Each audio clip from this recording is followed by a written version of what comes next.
ভূমি মালিকদের হয়রানিমুক্ত ভূমি সেবা দিতে ভূমি মন্ত্রণালয় থেকে নেওয়া হলো দুটি দারুণ সিদ্ধান্ত এবং এই দুটি সিদ্ধান্ত বাস্তবায়ন করে ভূমি সেবা দিতে ভূমি অফিসকে কঠোর নির্দেশনা প্রদান সহ সংশ্লিষ্ট কর্তৃপক্ষকে যথাসময়ে হয়রানি ছাড়া ভূমি সেবা বাস্তবায়নের নির্দেশ প্রদান করা হয়েছে। সুপ্রিয় ভিউয়ার্স, কি এমন দুটি সিদ্ধান্ত দেয়া হলো এবং ভূমি মালিকেরা এই দুটি সিদ্ধান্তের সুফল কিভাবে গ্রহণ করবেন, আজকের এই ভিডিওটিতে সেই সকল বিষয় নিয়ে বিস্তারিত আলোচনা করব। ভিডিওটি দেখার পর যদি ভালো লাগে, আরো কোনো ভিডিও দেখার আগ্রহ জন্মায়, তাহলে আমাদের চ্যানেলটি সাবস্ক্রাইব করে রাখতে পারেন। আর পরবর্তী ভিডিওর নোটিফিকেশন পেতে সাবস্ক্রাইব বাটনের পাশে বেল আইকনটি চেপে দিয়ে রাখবেন। আসসালামু আলাইকুম। সুপ্রিয় ভিউয়ার্স, হয়রানিমুক্ত ভূমি সেবা দেওয়ার লক্ষ্যে সরকার নানান ধরনের পদক্ষেপ গ্রহণ করে বিভিন্ন সময়ে, কিন্তু আমাদের দেশের আমলাতান্ত্রিক জটিলতা এবং যে বিষয়টি সকলেই জানেন, বর্তমানে সেকেন্ড কিংবা থার্ড পজিশনে রয়েছে এই ভূমি সেবা কার্যক্রম। এই সেকেন্ড কিংবা থার্ড পজিশনে থাকা দুর্নীতিগ্রস্ত ভূমি ব্যবস্থাপনায় ভূমি মালিকরা কখনোই কিন্তু হয়রানি ছাড়া ভূমি সেবা নিতে পারে নাই। কেননা সেখানে গেলে এমনও কথা রয়েছে যে বৈজ্ঞানিক কায়দায় কানুনে ঘুষ চাওয়া হয় এবং ভূমি মালিকদেরকে ঘুষ দিতে বাধ্য করা হয়। এরই ফলশ্রুতিতে এক প্রকার ধরেই নেওয়া হয়েছে অনিয়মই এখন নিয়ম, আর নিয়ম হচ্ছে এমন একটি বিষয় যেটি জাদুঘরে রাখার মতো। এরই পরিপ্রেক্ষিতে এবং ভূমি মালিকদের এই যে হয়রানি, এর সমাধান দিতে ভূমি মন্ত্রণালয় থেকে দুটি চমৎকার সিদ্ধান্ত নেওয়া হয়েছে এবং এই দুটি সিদ্ধান্ত বাস্তবায়ন করে দেওয়ার জন্য ভূমি অফিসকে কঠোর নির্দেশনা প্রদান করা হয়েছে। এর মধ্যে সর্বপ্রথম উল্লেখযোগ্য সেটি হচ্ছে ওয়ারিশান সম্পত্তি ভাগ বন্টন করার ক্ষেত্রে অনেক ক্ষেত্রেই আমরা দেখি যে বন্টনগুলো ঠিক মতো হয় না।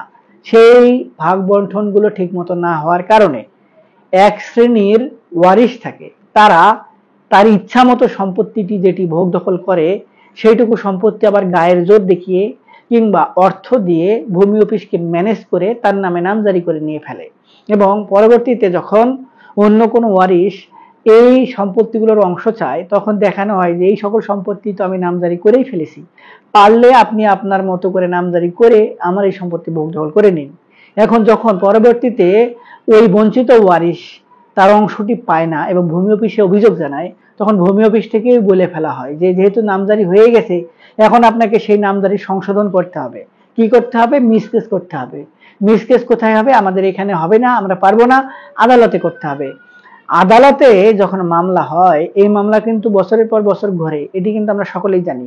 যার কারণে এই যে ভূমি অফিসের একটি গাফলতি কিংবা সঠিক পর্যবেক্ষণ না থাকার কারণে এবং দুর্নীতির কারণে এই ওয়ারিশান সম্পত্তিগুলো নিয়ে কিন্তু নানান ধরনের ভোগান্তি হয়।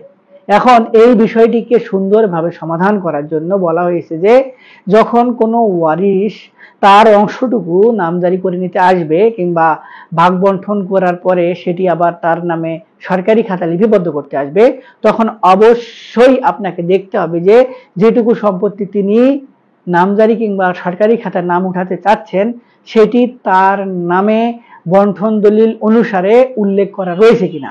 যদি বন্টন দলিল কিংবা বাটোয়ারা দলিল না থাকে, তাহলে যেন কোনোভাবেই একজন ওয়ারিশকে তার ইচ্ছা মতো সম্পত্তি নামজারি করে না দেয়া হয়। এবং এক্ষেত্রে যদি কোনো ক্ষেত্রে অন্য কোনো ওয়ারিশ কিংবা আদালতে প্রমাণিত হয় যে ভূমি অফিস থেকে কোনো কর্মকর্তা এই নির্দেশনা অমান্য করে নামজারি করে দিয়ে ফেলেছেন, খতিয়ান সংশোধন করে দিয়ে ফেলেছেন, তাহলে এই বিষয়ে তাকে অভিযুক্ত করে বিচারের আওতায় আনা হবে। এবং বর্তমানে যেহেতু একটি নীতিমালা হয়েছে যে সরকারি চাকরিজীবীদেরকে নোটিশ দিয়ে সরকার থেকে অব্যাহতি দেওয়ার সুযোগ রয়েছে, সেক্ষেত্রে কিন্তু এই বিষয়টি অবশ্যই মাথায় নিতে হবে এবং ভূমি অফিস কিন্তু কঠোরভাবে এই বিষয়টি বাস্তবায়নের জন্য নির্দেশ দিয়েছেন। এবং এই জন্য যে বিষয়টি দাঁড়ালো যে যারা ওয়ারিশান সম্পত্তিগুলো ভোগ দখল করতে চায় কিংবা ঠিক মতো ভাগ বন্টন হচ্ছে না, যারা বঞ্চিত, অনেক ভাই কিংবা প্রভাবশালী একজন ব্যক্তি তার ইচ্ছা মতো সম্পত্তি ভোগ দখল করে রেখেছেন, কিন্তু তিনি কোনোভাবে ইচ্ছুক না এই সকল সম্পত্তি ভাগ বন্টন সুষ্ঠুভাবে হোক, সেক্ষেত্রে তারা কিন্তু এই সুফলটি পাবেন এবং বঞ্চিত ওয়ারিশ যারা রয়েছেন তারা কিন্তু এই সিদ্ধান্তের কারণে খুব সহজেই তাদের ওয়ারিশান সম্পত্তিগুলো উদ্ধার করে ভাগ বন্টন করে ভোগ দখলে যেতে পারবেন।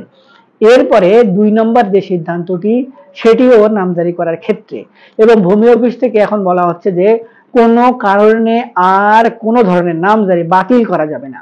অনেক ক্ষেত্রে ভূমি অফিসে যে বিষয়টি হয়, নামজারি করার একটি সরকারি ফি হচ্ছে 1170 টাকা, কিন্তু নামজারি আপনি কখনোই 1170 টাকায় করতে পারবেন না। আপনার আবেদন করতেই দেওয়া হবে না। আপনার আবেদন করলে আপনার আবেদন বিভিন্ন কায়দা কানুন দেখিয়ে বলে দেওয়া হবে যে আপনার আবেদনটি গ্রহণযোগ্য না, আপনার এই সমস্যা, ওই সমস্যা, হ্যান সমস্যা, ত্যান সমস্যা, না হলে আপনার বায়ুর সমস্যা, আপনার নামের সমস্যা, এই করে কিন্তু আপনার কাছ থেকে ঘুষ নেওয়া হবে। এই 1000 টাকার কাজ 40,000 50,000 টাকা পর্যন্ত নেওয়া হয়। এর পেছনে কিন্তু আমাদের অনেক ক্ষেত্রে দায় রয়েছে। আমরা কিন্তু তড়িঘড়ি করে অনেক কাজ করতে চাই। সরকারি কাজের একটি নির্দিষ্ট নিয়ম রয়েছে, সেই নিয়ম না মেনে আমরা স্বল্প সময়ের মধ্যে কাম সারতে চাই, যার কারণে আমরা পড়ি বিপদে। এই জন্যই বলা হয়েছে যে এই নামজারি সংক্রান্ত বিষয়ে যখন কোনো ভূমি মালিক আবেদন করবে, তখন তার যে সমস্যাটির কারণে নামজারি করে দেয়া হচ্ছে না, সে বিষয়টি তাকে অবহিত করতে হবে। তারপরে তিনি যদি সেই বিষয়ের ঘাটতিটি পূরণ করতে পারেন, কিংবা কোনো একটি ডকুমেন্ট যদি ঘাটতি থাকে সেটি যদি তিনি দিতে পারেন, তাহলে পরবর্তীতে তাকে ওই কাগজের অনুসরণের মাধ্যমে নামজারি সম্পন্ন করে দিতে হবে। যদি কোনো কারণে নামজারি করে নাই দেওয়া যায়, সেটির জন্য সুনির্দিষ্ট কারণ তাকে জানাতে হবে।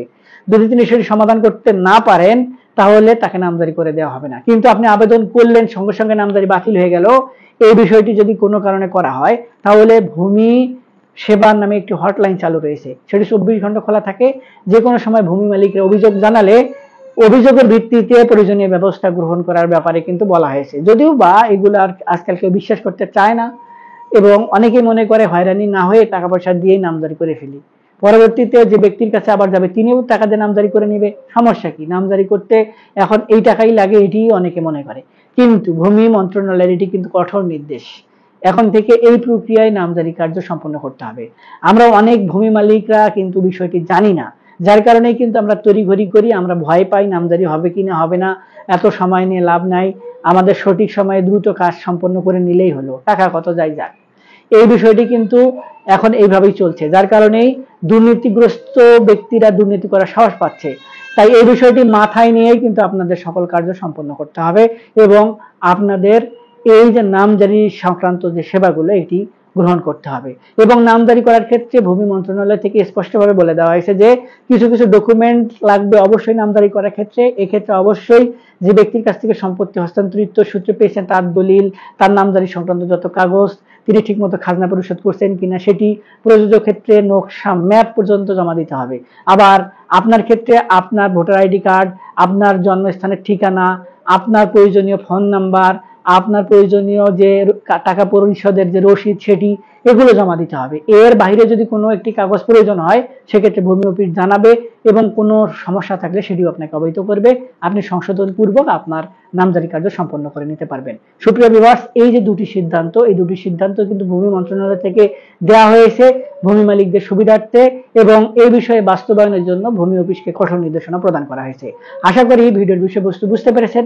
তারপরে যদি এই সংক্রান্ত বিষয় নিয়ে আপনাদের আরো কোনো কিছু জানার আগ্রহ থাকে, বোঝার আগ্রহ থাকে, তাহলে একজন ভালো অভিজ্ঞ আইনজীবী পরামর্শ গ্রহণ করবেন।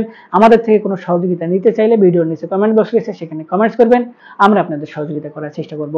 আজকে এ পর্যন্তই, দেখা হবে সামনে নতুন কোনো ভিডিওতে। ততদিন পর্যন্ত ভালো থাকবেন, ধন্যবাদ।